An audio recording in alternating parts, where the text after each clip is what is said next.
अस्सलामु अलैकुम रहमतुल्लाहि बरकातहू।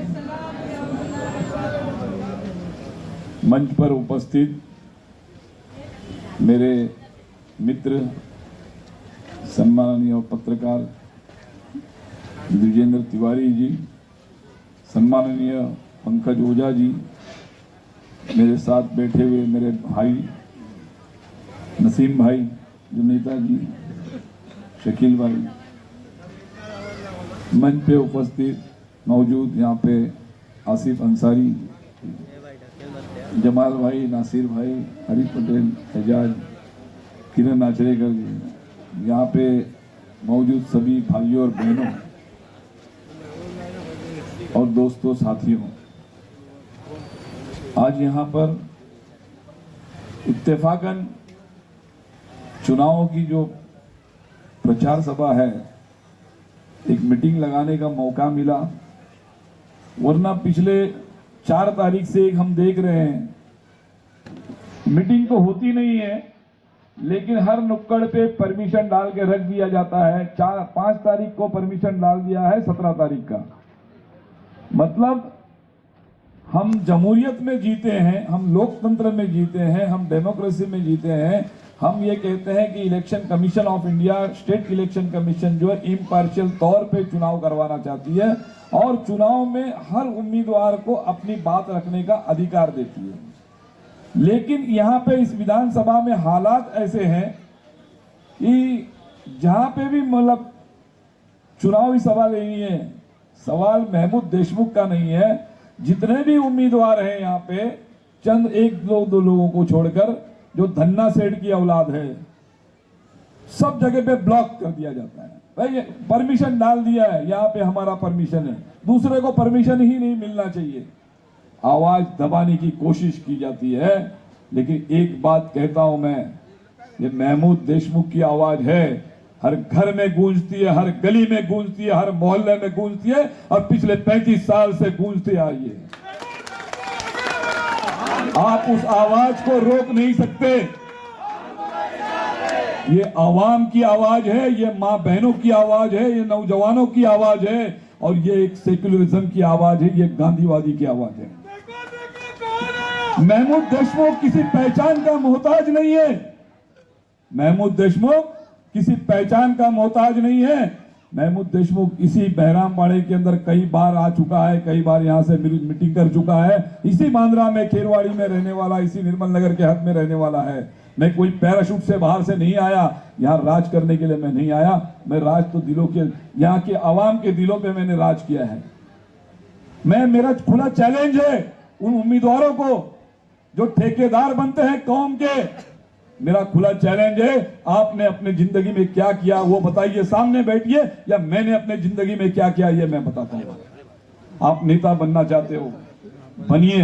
नेता बनने का सभी को अधिकार है, लेकिन इसका मतलब ये नहीं होता कि आप किसी के ऊपर डिक्टेटरशिप करने की कोशिश करो। आप डकैत मत बोलो, नेता बनो। मेरा एक डायलॉग बहुत बड़ा है, लेकिन यहाँ बहनें बैठी है मेरी, मैं वो बोलना नहीं चाहता कि मेरे जिंदगी में मैंने हमेशा कहा है मैं नेतागिरी करता हूं पर XYZ नहीं करता।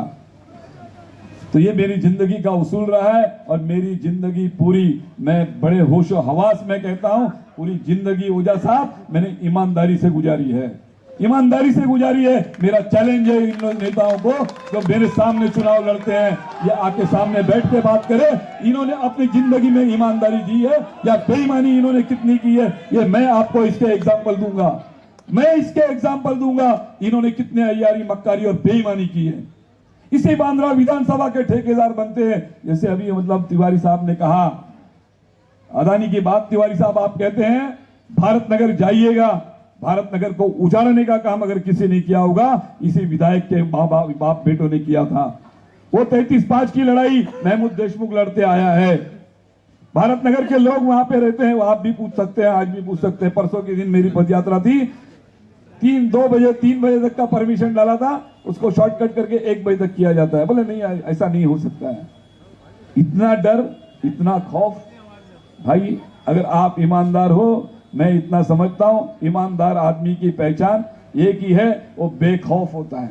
उसके दिल पे अगर खौफ है तो उस अल्लाह का है, उस परवरदिगार का खौफ है। और जिसके दिल में अगर उस परवरदिगार का खौफ होगा वो किसी मजहब से डरेगा नहीं, और जो गलत करता है वो डरेगा ही डरेगा। अदानी की लड़ाई, महाराष्ट्र नगर की लड़ाई, संत ज्ञानेश्वर नगर में लड़ाई मैं लड़ते आया, लेकिन बात क्या है, जैसे अभी कहा ना वो आरिफ पटेल ने, भाई सच जो है, सच अब निकलने के पहले झूठ जो है सारा गांव घूम के आ जाता है। लड़ाई हम लड़ते आए, मुझे कोई प्रोपेगेंडा नहीं करना, मुझे कोई मतलब पब्लिसिटी नहीं चाहिए थी। मैं वहां पे भी जब ऊजा साहब, मैं जब वहां पे जब सर्वे रोकने के लिए जब उतरा तो मैंने साफ साफ वहां के लोगों से कह दिया था कि मैं यहाँ पे इंसानियत के नाते आपके बीच में आया हूं, राजनीति करने के लिए नहीं आया। मैं इंसानियत के नाते आपके पास आया हूं।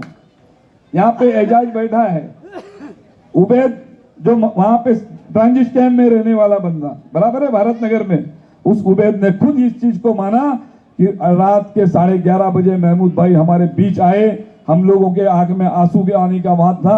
क्यों? ये 48 घंटे की नोटिस आई थी रिपेयर बोर्ड की ट्रांजिट कैंप को खाली करने की। यही महमूद भाई आए और इन्होंने रातों रात बात की। सुबह में हमको मतलब रिपेयर बोर्ड के चेयरमैन से बात करके भेजा और हमारा काम रुक गया। आज मुझे 400 स्क्वायर फीट का घर वहां पे मिलने जा रहा है। इसने बोला ये उबैद भाई ने बोला, वो उबैद भाई आज भी यहाँ मदनी कॉम्प्लेक्स में उनका घर है, वो आप में से जो जानता होगा वो जाके पूछ सकता है। ऐसे कई दलीलें मैं दे सकता हूं कि महमूद देशमुख ने पूरी जिंदगी लोगों के बीच में वक्फ कर दी है। एक बात कभी कभी लगता है तिवारी साहब, सियासत, मुझे परसों इदरीस भाई की बात अच्छी लगी, यहाँ पे कहाँ है वो नहीं, बोले महमूद भाई आप सियासी आदमी नहीं हो, आपको सियासत नहीं आती। सही बात कहा इदरीस भाई, मुझे सियासत नहीं आती, मुझे वो सियासत करनी भी नहीं है, मुझे जिससे लोगों को रौंद दिया जाए, लोगों के गर्दन पे पैर रख के सियासत करनी मुझे नहीं आती। मेरे बच्चे लोग, आज लोग कहते हैं ना, आज तकलीफ होती है लोगों को मेरी वजह से, मेरी ईमानदारी से तकलीफ होती है। मैं एक बात कहता हूं, कोई जैसे अभी कहा भाई वो कोलंबिया यूनिवर्सिटी से कोई पढ़ के आया है, कोई लंदन की यूनिवर्सिटी से पढ़ के आया है, मैं तो इसी आवाम की यूनिवर्सिटी में मैं पढ़ के निकला हूं। मुझे तो इस जिंदगी इस आवाम ने सिखाया है, और मैं ये जो है सोशल लाइफ में मेरे नसीम भाई, मैं आपको एक बात कहता हूं, मेरे बच्चे छोटे का बड़े कब हुए ये मुझे पता नहीं चला। ये किरण आचरेकर यहाँ मेरे साथ मौजूद है, साजिद मौजूद है, शाहिद मौजूद है, ये शकील भाई मेरे साथ मौजूद है यहाँ पे। हम जिंदगी में सुबह घर से निकलते थे लोगों के लिए, रात के 1 बजे 2 बजे घर चले जाते थे। सुबह में जब मेरे बच्चे सो जाते थे रात में, और जब सुबह उठ के जब मैं मेरे बच्चे स्कूल निकल जाते थे, मैं सोया रहता। मतलब वो हाल था कि मेरे बच्चे बड़े कब हुए ये मुझे पता नहीं चला। जब मेरी बच्ची की शादी का वक्त आया उस दिन मुझे एहसास हुआ था कि यार मेरे बच्चे बड़े हो गए। तो इतना आसान नहीं होता भाइयों और बहनों, सोशल वर्क इतना आसान नहीं है, समाज सेवा इतना आसान नहीं है। मैंने कोई फायदा नहीं उठाया सियासत से, मैंने कोई लूटा नहीं सियासत से, मैंने किसी के घर नहीं उजाड़े हैं, मैंने कोई किसी का मतलब डकैती नहीं डाली है। अगर ऐसा किया होता तो आज मेरे भी पीछे ईडी लग गई होती, मेरे भी पीछे ईडी लग गई होती। आज लोग दुखड़ा रोते हैं ना, महमूद देशमुख को खुद को बोलना नहीं पड़ता है, ये आवाम बोलती है कि महमूद देशमुख गरीबों के लिए लड़ने वाला बंदा है। महमूद देशमुख गरीबों की आवाज बन के लोगों के बीच में लड़ता है। और महमूद देशमुख की एक बात और कहता हूं कि मैं कम्युनल फोर्सेस के खिलाफ लड़ने वाला बंदा हूं, मैं गांधीवादी आदमी हूं, मैं गांधीवादी हूं, मैं डंके की चोट पे कहता हूं मैं गांधीवादी हूं, और मैं हमेशा उन कम्युनल फोर्सेस के साथ में खिलाफ लड़ते आया हूं। आज अगर आपके सामने देखेंगे,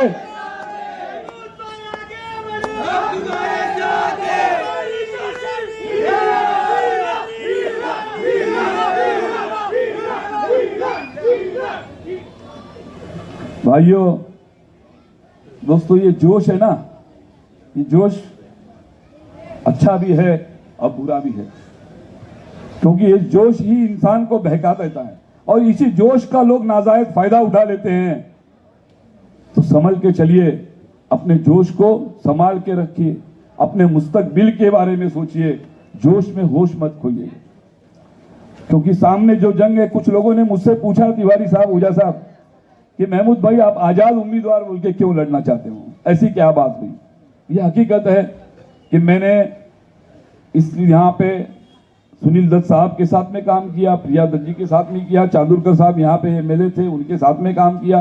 मैंने कृपाशंकर सिंह जब कांग्रेस में थे उनके लिए काम किया, कई लोगों के लिए साथ में काम किया।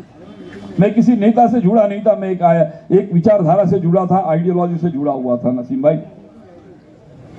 देखा मैंने। लेकिन आज जब इस वक्त जो 2024 का जो नजारा अगर आप बांद्रा विधानसभा में देखेंगे तो जितने भी उम्मीदवार यहाँ जो अपने आप को मतलब प्रबल दावेदार, यहाँ के ठेकेदार या मालिक कहना चाहते हैं या मालिक बनने के दावे ठोक रहे हैं, तो आप उनको अगर देखेंगे तो जिसके अंदर जैसे अभी तिवारी साहब ने कहा, एक ने अजीत पवार का दामन थामा है और अजीत पवार मोदी के गोद में बैठा हुआ है।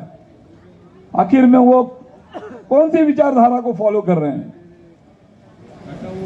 जाहिर सी बात है वो विचारधारा जो है वो कम्युनल विचारधारा है। मेरा उनसे कहना है, अभी परसों भी मैंने नीतीश राणे के बारे में एक बात कही थी कि नीतीश राणे जैसा पिल्ला एक नेपाली कुत्ता भौंक रहा है। अगर हिम्मत है ये चार बाकी जो मैं तो बाकी मेरे सब भाई हैं वो बेचारे सीधे उनके बारे में नहीं बोलना चाहता, लेकिन ये जो चार बड़े बड़े दावेदार है ना, महाविकास आघाड़ी का उम्मीदवार वरुण सरदेसाई हो या महायुति का उम्मीदवार जो है भारतीय जनता पार्टी अजीत पवार और शिंदे सेना का उम्मीदवार जिशान सिद्दीकी है, इनको मेरा चैलेंज है, एक मंच पे आइए, प्रेस कॉन्फ्रेंस लगाइए और नीतीश राणे के बारे में आवाज उठा के दिखाइए। या मैं बोलता हूं या आप बोल के दिखाइए। मुसलमानों के वोट सबको चाहिए, वोट बैंक बोल के सब इस्तेमाल करना चाहते हैं, लेकिन उनका रहबर उनके पीछे मजबूती से खड़े रहने वाला कोई नहीं है। मैं एक बात कहना चाहता हूं तिवारी साहब, ये हमारी आवाम है ना, ये बहुत सीधे लोग हैं, भोले लोग हैं। मैं कहता हूं ये गरीब लोग हैं। गरीब बोले तो नेचर से गरीब हैं, ये नेचर से गरीब हैं। ये अपनी मेहनत पे अपने बलबूते पे कमाते हैं, खाते हैं। ये किसी के सामने हाथ फैलाने नहीं जाते।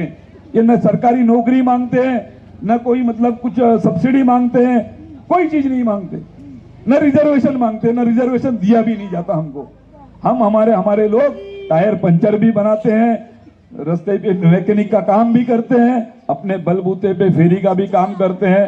जो काम हाथ लगे वो काम करके अपना गुजर बसर करने के वाले लोग हैं। हमको सिर्फ एक चाहिए कि सरकार की तरफ से जो भी सारे लोग हैं, हम हमारा लोक प्रतिनिधि, हम हमारा नुमाइंदा इसलिए चुन के भेजते हैं कि वो हमारे वक्त जरूरत पे हमारे प्रोटेक्शन करे, हमारे पीछे खड़े रहे। जब हमारे पे कोई अगर जुल्म करने वाला होगा तो हमारी आवाज बन के वो खड़ा रहे। लेकिन आज हम देखते हैं जब भी मॉब लिंचिंग के मसले हुए, जितने भी मॉब लिंचिंग के मसले हुए, कोई माई का लाल नेता यहाँ पे बोलने के लिए तैयार नहीं हुआ, कोई नेता बोलने के लिए तैयार नहीं हुआ।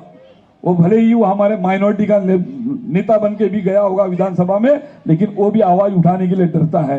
तो मैं ये कहना चाहता हूं कि आपका जो नुमाइंदा होगा वह ऐसा चुनिए। सवाल महमूद देशमुख का नहीं है। महमूद देशमुख तो कल भी आपका था, आज भी आपका है और आने वाले कल में भी आपका ही रहेगा। मैं कोई बैंड्रा वेस्ट या पार्ला नहीं जाने वाला, मैं यहीं रहने वाला हूं आपके बीच में। लेकिन आने वाले आप इतना याद रखिएगा कि आपका जो चुना हुआ बंदा है वो ऐसा होना चाहिए, एक उसके वोट से आपका मुस्तकबिल का सवाल है, आपके बच्चों के मुस्तकबिल का सवाल है, आपके फैमिली के मुस्तकबिल का सवाल है, आपके सिक्योरिटी का सवाल है, आपके हेल्थ का सवाल है, आपके घरों का सवाल है। ये बहुत सारे सवालात आपके सामने हैं। एक वोट जो है एक मामूली मत समझिएगा। वोट देने वाला जो होता है, वोटों के बारे में क्या कहा जाता है? मतदान, क्या बोलते हैं? मतदान, दान किया जाता है, मतलब आप खैरात करते हैं किसी के लिए। लेकिन यहाँ होता क्या है, नेता चंद रुपयों में, चंद सिक्कों में आपको गुलाम बना देता है, आपको खरीद लेता है और वो मालिक बन जाता है। तो आप मालिक हैं, एक याद रखिएगा, आप इस विधानसभा के मालिक हैं, कोई नेता आपका मालिक नहीं हो सकता। और महमूद देशमुख भी क्यों ना हो तो वो भी आपका मतलब एक सेवक होना चाहिए, आपके लिए काम करने वाला होना चाहिए। आप वो चंद रुपये में वो आपको खरीद के आपका गुलाम बनाता है। लेकिन मैं ये कहता हूं, आपको एक अपने वोट की ताकत समझनी चाहिए। आपका वोट जो है वो इतना कीमती है कि एक विधायक को 5 साल तक आपका नौकर बना के रखता है। लेकिन आप भूल जाते हैं कि वो एक वोट जो है वो आप नहीं देते हैं। लेकिन कुछ लोग ऐसे हैं कि समाज के अंदर कुछ लोग ऐसे समाज के ठेकेदार बन जाते हैं कि बोले भाई ये है ना, ये पॉकेट है, ये मेरे जेब में है, इतना पैसा दे दो, मैं जीत के मैं इतने वोट में गिरवा दूंगा। इस भ्रम में मत रहिए। आपके नाम पे आपको कोई बेच रहा है, इससे भी आपको सावधान होने की जरूरत है, सतर्कता रहने की जरूरत है। ये समझ के चलिएगा। तो ये एक और दूसरी बात काम की बात अगर कहेंगे, जैसे काम की बात, अब ये मेरे साथी ने यहाँ पे काम रखा है, देखिए ये काम की लिस्ट है। पिछले 5 साल में काम हुआ है, क्या हुआ है? बहराम में, नौपाड़े में हुसैनी चौक में सभा मंडप बना है, 25 लाख का फंड है। मैं इसलिए बात बताना चाहता हूं कि लोग कहेंगे भाई वो काम हुआ है तो उससे हमारा क्या लेना देना है। सरकारी फंड क्या चीज होती है? इधर साहिल होटल के बाजू में एक प्याऊ बना हुआ है, उसका फंड कितना पास हुआ? 25 लाख। वो प्याऊ सिर्फ टाइल्स निकाल कर मार्बल लगाया गया है, फंड कितना है? 25 लाख। हुसैनी चौक में सभा मंडप 25 लाख। अरे भाई ये 25 लाख ऐसे कई 25 लाख है। अब लोग कहेंगे भाई ये पैसा हमको क्या लेना देना है, ये पैसा हमारा थोड़ी है। सर ये पैसा आपके टैक्स का पैसा है।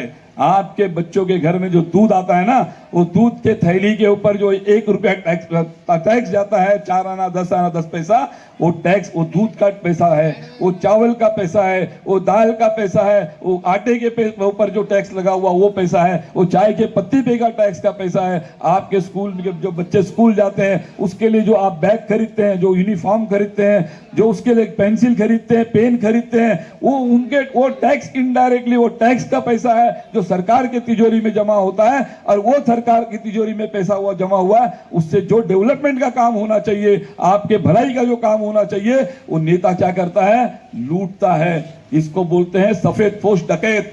क्या कहते हैं? इसको बोलते हैं सफेद पोश डकैत। तो ये बंद करवाना है अगर वाकई में ये काम होना चाहिए। मुझे एक कॉन्क्रीट काम बता दीजिए बांद्रा विधानसभा में कि यहाँ पे एक ऐसा मजबूत अच्छा काम हुआ है। मेरे मैनिफेस्टो में मैंने साफ कहा है, तिवारी साहब, ओझा साहब, यहाँ पे 15 से 20 लाख की आबादी है बांद्रा विधानसभा की, लेकिन एक अच्छा अस्पताल यहाँ पे नहीं है। एक अच्छे अस्पताल की जरूरत यहाँ पे है, जो एक अच्छे अस्पताल बनाने के लिए हमने इस पे ये बात रखी है।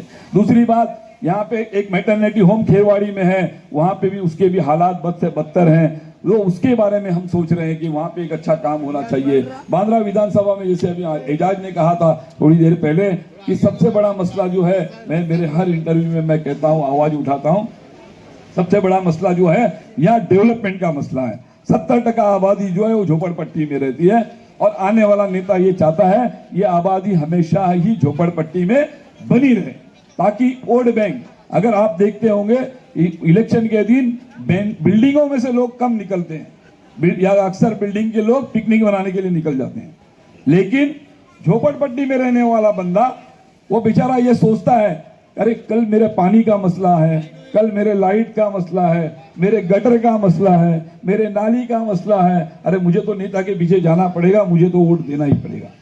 वो अपनी मजबूरी में ले जाता है, वो अपने उसके सामने के जो सवालात हैं उसको हल करने के लिए वो वहां जाता है, नेता के पीछे वोट डाल के आ जाता है। लेकिन क्या होता है, नेता ये कहता है ये अगर झोपड़पट्टी में रहेगा तो ही मुझे वोट डालेगा। ये बरसों बरस ये सब सिलसिला चलते आया है और ये सिलसिला मैंने नजदीक से देखा है। जैसे अभी एजाज ने कहा, रेलवे, यहाँ सबसे बड़ा मसला है रेलवे लैंड का। रेलवे वर्सेस मतलब कलेक्टर डिस्प्यूट चलता है 1.5-2 साल से, पिछले 1.5-2 साल से। नसीम भाई, मेरे पास शकील भाई गवाह है इस बात के, और एजाज भी गवाह है। कई सोसाइटी मतलब नाके पे छेड़े से उधर से लेके 18 नंबर गेट से लेके 13 सोसाइटी के लोग मेरे साथ बैठ के गए, बातचीत की। रेलवे मिनिस्टर से मैंने अपॉइंटमेंट लिया, 2 बार अपॉइंटमेंट हमने कैंसिल किया क्योंकि कुछ लोग थे न खुद करते थे, उन्होंने न खुद काम किया, न जब मैं करने के लिए उतरा तो फिर वो पेट दर्द शुरू हुआ। भाई तुम नेता कैसा बनोगे? नेता तो बनने का ठेका हमने लिया है, हम नेता हम बनेंगे, हम कॉन्ट्रैक्टर है, हम नेता हैं बस। अरे भाई तुम नेता नहीं हो, तुम लुटेरे हो, सिर्फ सफेद पोस्ट लुटेरे हो। फिर लोग रुक गए यहाँ पे। सबसे बड़ा मसला मेरा ये वादा है कि अगर ये रेलवे का, अगर यहाँ के लोगों ने मौका दिया तो मैं रेलवे की लैंड का 2-3 महीने की बात कर रहा हूं, मैं ज्यादा नहीं, 3 महीने के अंदर मैं रेलवे का मसला हल कर दूंगा, 3 महीने के अंदर। डिफेंस की लैंड का वही किस्सा, भारत नगर की वो लोग परसों मेरे साथ में बैठ के गए। मैंने परसों, कल मेरा इंटरव्यू भी हुआ था।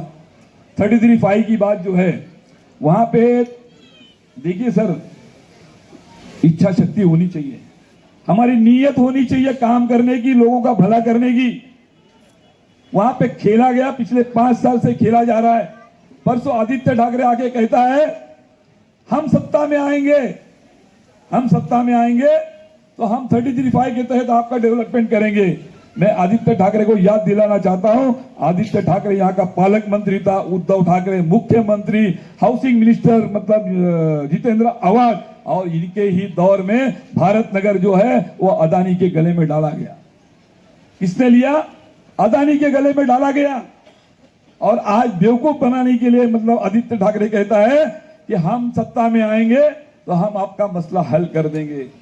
अरे भाई, वो भारत नगर है, आज वक्त याद आ गया। जैसे अभी कहा ना, तिवारी साहब ने कहा, आज वो वरुण सरदेसाई नाम का कोई लड़का है, बस बच्चे ने जीत कर दी। माँ बाप बोलते नहीं, ये आजा बेटा तू यहां से लड़ ले। अरे तुम्हारे बाप की जागीर है ये। हर आदमी चाहेगा मैं लड़ लूंगा, बन जाऊंगा।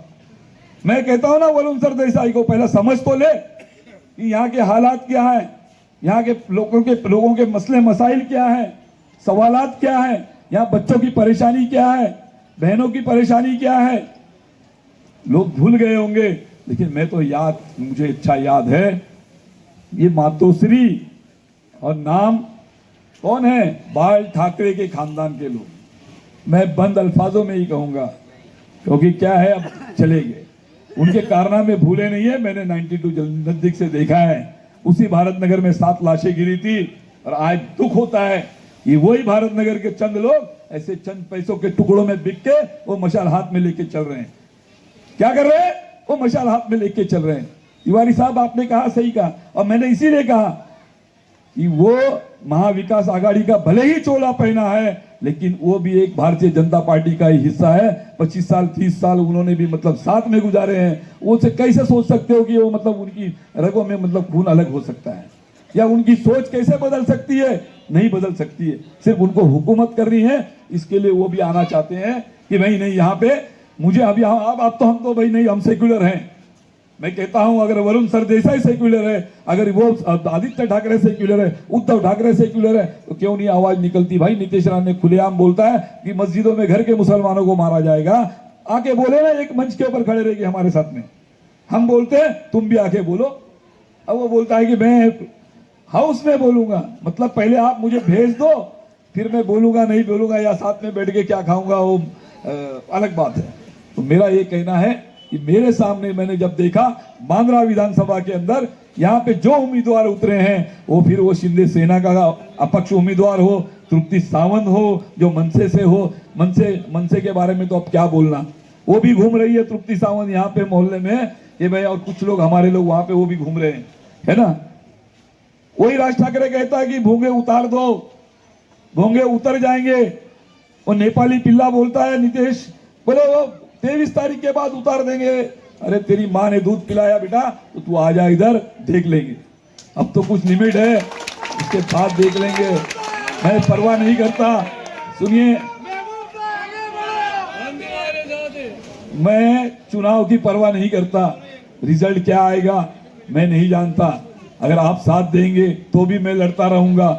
मैं कल भी लड़ रहा था, मैं आज भी लड़ रहा हूं, और आने वाले कल भी लड़ाई लड़ता रहूंगा, क्योंकि मैंने मेरी जिंदगी मतलब अपनी कौम के लिए, अपने देश के लिए, अपने समाज के लिए और बांद्रा विधानसभा के लिए वक्फ कर दी है। और ये मरते दम तक महमूद देशमुख आपके बीच में काम करता रहेगा।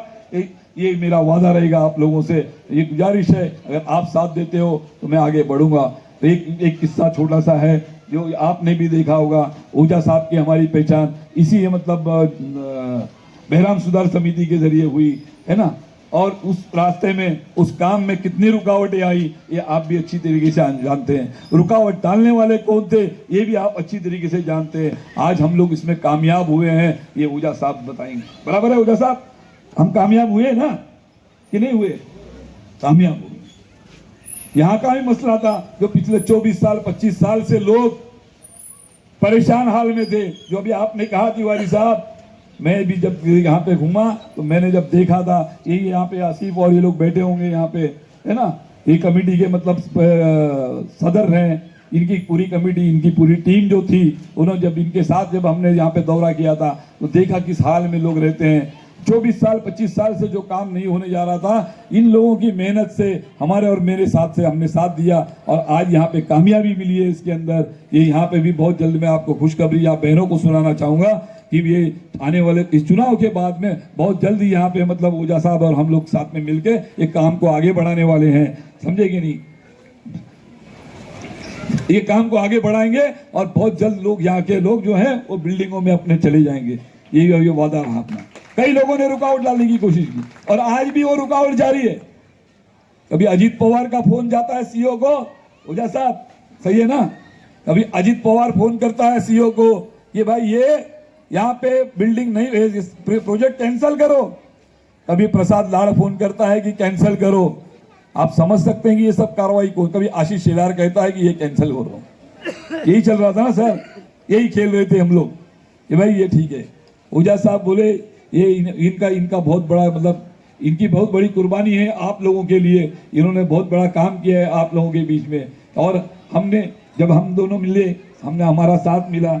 जैसे बोलते हैं ना, एक कहावत है, एक और एक दो होते हैं, लेकिन जब एक और एक दो अच्छे लोग अगर मिलते हैं तो एक और एक 11 होते हैं। और उसके अंदर एक ताकत मिली। और ये सोसाइटी के जो लोग थे आप उनमें भी कुछ लोगों को शिकायत गिला शिकवे थे, लेकिन ये बच्चों की, ये लड़कों की मेहरबानी है, लड़कों की मेहनत थी, ये कमेटी की मेहनत थी, ये जो रात दिन एक किया और इसको कामयाब बनाया है इन लोगों ने। तो ये भी आप लोगों को याद रखना होगा कि इन लोगों ने, इनकी मेहनत है, इनकी मेहनत की वजह से आने वाले कल में आप लोगों का एक आशियाना बसेगा। और मैं एक चलते चलते एक बात और कहना चाहूंगा कि इस तरीके से मतलब सवाल खड़े होते हैं, मैं महमूद देशमुख आजाद लड़ रहा है, महमूद देशमुख आजाद लड़ रहा है। अरे मैं आजाद सोच का इंसान हूँ, मैं आजाद सोच का इंसान हूँ, मैं आजाद हूँ, मैं दबने वाला आदमी नहीं, मैं बिकने वाला आदमी नहीं, मुझे कोई खरीद नहीं सकता। मैं एक बात चलते चलते मैं आपसे ये कहता हूँ तिवारी साहब, ईद मिलादुन नबी की बात है, ज्यादा जहन में कैसा आता है। हमारे यहाँ हमारे बांद्रा विधानसभा के हालात बताता हूं मैं आपको। ईद मिलादुन नबी के तौर पे बैनर लगे हुए थे, हमारे साथियों ने बैनर लगाए हुसैन टेकड़ी पे, गोलीबार में है ना, गोलीबार कब्रिस्तान के सामने। तो इसी एमएलए के लोगों ने वो बैनर फाड़ने का काम किया था। नाम लेके कहता हूं, जीशान सिद्दीकी के लोगों ने बैनर फाड़ा था हुसैन टेकड़ी पे और गोलीबार कब्रिस्तान के सामने के बैनर फाड़े। पुलिस स्टेशन में शिकायत किए तो नेता का बाप कहता है पुलिस सीनियर को, बोले आप केस मत लेना, कार्रवाई नहीं करना। और वहां उनके लोग कहते हैं भाई यहां पे तो सिर्फ भाई का बैनर लगेगा। हाँ, ये गुस्ताखे रसूल हैं, याद रखिएगा। दोनों तरफ वही हाल है, यहां सब वही हाल है। और इसीलिए महमूद देशमुख को मैदान में उतरना पड़ा, इसीलिए मैदान में उतरना पड़ा। अंजाम जो भी होगा देखा जाएगा। अभी आरिफ पटेल ने कहा ना, जब हक की तरफ 313 थे और सामने बातिल की तरफ 72,000 थे, गम नहीं है। एक बात मैं फकर से कहता हूं, मैं हुसैनी हूं, मैं यजीदी नहीं। मैं हुसैनी हूं, यजीदी नहीं हूं। और मेरी जिंदगी की लड़ाई हमेशा हक और बातिल की रही है और वो मैं लड़ते रहूंगा, ये मेरा वादा है। आप साथ देंगे तो भी लड़ूंगा, आप साथ नहीं देंगे मेरी बहनों तो भी महमूद देशमुख लड़ता रहेगा, क्योंकि ये मेरा वादा ये अपना ऊपर वाले से है। मेरा ये वादा ये पूरी कौम के लिए, ये मेरा वादा इस देश की जनता के लिए। कुछ 4 महीना पहले भी हमने जब लड़ाई लड़ी थी लोकतंत्र के बारे में, लोकसभा के चुनाव में तिवारी साहब हम साथ में चलते थे, तो उस वक्त भी हमारा एक ही कहना था, इस देश के अंदर संविधान बचाना है, इस देश के अंदर लोकतंत्र बचाना है, इस देश के अंदर जमहूरियत बचानी है। तो अगर हमको चलना पड़ेगा, हमको लड़ना पड़ेगा, क्योंकि आने वाली, अगर आज हम नहीं लड़े तो हमारी आने वाली नस्ल हमको माफ नहीं करेगी। अगर हमारी आने वाली नस्ल के बारे में अगर हमको सोचना है तो हमको लड़ना होगा। आज भी मैं कहता हूं, आज मैं आप जैसे अभी कहा, आप अपने लिए सोचिए, आप हमारे लिए मत सोचिए। महमूद देशमुख का सवाल नहीं है, महमूद देशमुख के जैसे लोग आते रहेंगे जाते रहेंगे, लेकिन आप अपने बच्चों के मुस्तकबिल का सोचिए। आप सोचिए कि आपके बच्चों के लिए एक अच्छी स्कूल कौन दे सकता है, आपके लिए एक अच्छा अस्पताल का इंतजाम कौन कर सकता है, आपके लिए मतलब एक अच्छे घर के मतलब इंतजाम के लिए कौन आपका साथ दे सकता है, आपकी लड़ाई कौन लड़ सकता है, ये आप सोचिएगा। इससे आगे मैं कुछ नहीं कहता, बाकी मैं आपके ऊपर छोड़ता हूं। इतना कहते हुए आने वाले में मैं आपसे गुजारिश ये कहता हूं, अगर आप वाकई में ये आपका भाई है, ये आपका भाई है, यहाँ पे मैं नेता नहीं हूं। मुझे इदरीस भाई कहाँ है हमारे, नहीं है क्या? हाँ, अच्छा लगा। हकीकत में मैं नेता नहीं, क्योंकि नेता बोले तो अय्यारी, मक्कारी, झूठ, गिबत ये सब चलता है। मैं नहीं कर सकता, सही है ना इदरीस भाई?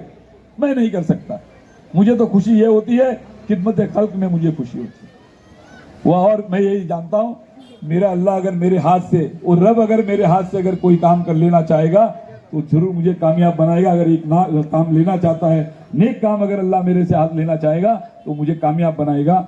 मैं यही कहूंगा लास्ट में चलते चलते कि आने वाली 20 तारीख को मेरी जो निशानी है वो हीरा है और नंबर 13 है। उसके ऊपर बटन दबाइए और मुझे कामयाब बनाइए, ताकि आप कामयाब बनेंगे। इस बांद्रा ईस्ट का, बांद्रा विधानसभा का हर भाई, हर बहन, हर साथी, हर नौजवान वो यहाँ का विधायक होगा और यहाँ की आवाज बन के विधानसभा में बैठेगा।